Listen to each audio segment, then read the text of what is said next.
کیا ہوگا اگر ایک بلی عید کے دن حلیم بنانے بیٹھ جائے؟ نہ کوئی پوری ترکیب، نہ مسالے، اور نہ دماغ میں سمجھ، بس ہو ایک بڑا سا خواب اور چٹپٹا مزاج۔ فنی سینز، بلی فرج کھولتی ہے، ٹوتھ پیسٹ گرتا ہے، چکن ہاتھ سے پھسلتا۔ تیار ہو جاؤ، کیونکہ آنے والی ہے دنیا کی سب سے سائسی، سٹکی اور سلی حلیم۔ پیش ہے میاؤں کی مزیدار حلیم۔ عید کی صبح، لولو کی خاص خواہش۔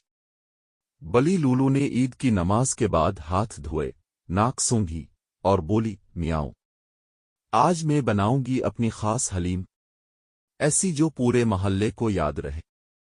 مگر جیسے ہی اس نے فرج کھولا، اس کی آنکھیں بڑی ہو گئیں۔ فرج میں صرف تھے ایک باسی چکن، آدھا کپ دال، کچھ اسپائسی چپس اور ایک ٹوتھ پیسٹ کی ٹیوب۔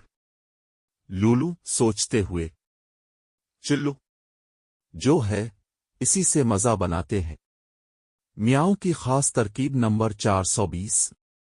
لولو نے ایپرن پہنا، چمچ سنبھالا اور شروع ہو گئی۔ دال بھگوئی، جو جوش دیا، چکن کے ساتھ چپس مکس کی اور تھوڑا ٹوتھ پیسٹ بھی ڈال دیا۔ لولو خوش ہو کر، یہ ہوگی اسائسی میاؤ، تازگی سے بھرپور۔ فنی ویژولز، ٹوتھ پیسٹ گل رہا ہے، چکن ناچ رہا ہے۔ جب حلیم نے بغاوت کی، حلیم پکنے لگی، مگر اچانک آواز آئی، بو وو ووم۔ دیگچی ہلی، چٹنی چھت پر پہنچی اور لولو کا چمچ دیوار سے چپک گیا۔ کچن ایسا لگ رہا تھا جیسے کسی بچے نے کیچپ سے آرٹ کیا ہو۔ چیخ کر، میاؤں، یہ حلیم ہے یا کوئی جادوئی بم اور ٹوتھ پیسٹ؟ وہ اب سیلنگ فین پر جھول رہا ہے۔ پہلا کسٹمر عرف، ٹوٹو اور ٹینی۔ کتا روفی، طوطا ٹوٹو اور خرگوش ٹینی خوشبو سے کھینچے چلے آئے۔ روفی، یہ خوشبو ناک سے سیدھی دماغ میں جا رہی ہے۔ ٹوٹو، تو جادو ہے یا حادثہ؟ ٹینی، چکیتی ہوئے، وہ ہو، یہ تو سوائسی پیراڈائس ہے۔ ٹینی پانی مانگتا ہے، مگر پانی بھی سائسی نکلتا ہے۔ میاؤ ہاؤس کا افتتاح۔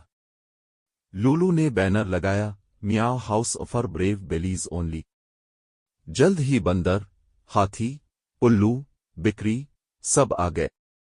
کاسٹمرز ہنستے ہوئے، ایک پلیٹ اور دے دو، دہی بھی ساتھ، چٹنی کم کر دو، زبان جل رہی ہے۔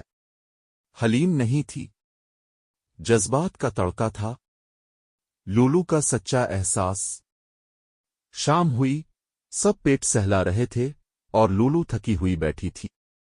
لولو مسکرا کر، میاؤں، کھانا صرف انگریڈینٹس سے نہیں، دل سے بنتا ہے، اور جب ہنسی، مزہ اور خلوص ہو تو حلیم یاد رہتی ہے۔ لولو، اگر میری سوائسی حلیم نے آپ کو بھی ہنسی کا چٹکا دیا تو لائک کا چمچ مارو، شیئر کی پلیٹ پاس کرو اور سبسکرائب کا تڑکا لگا دو نا، میاؤں۔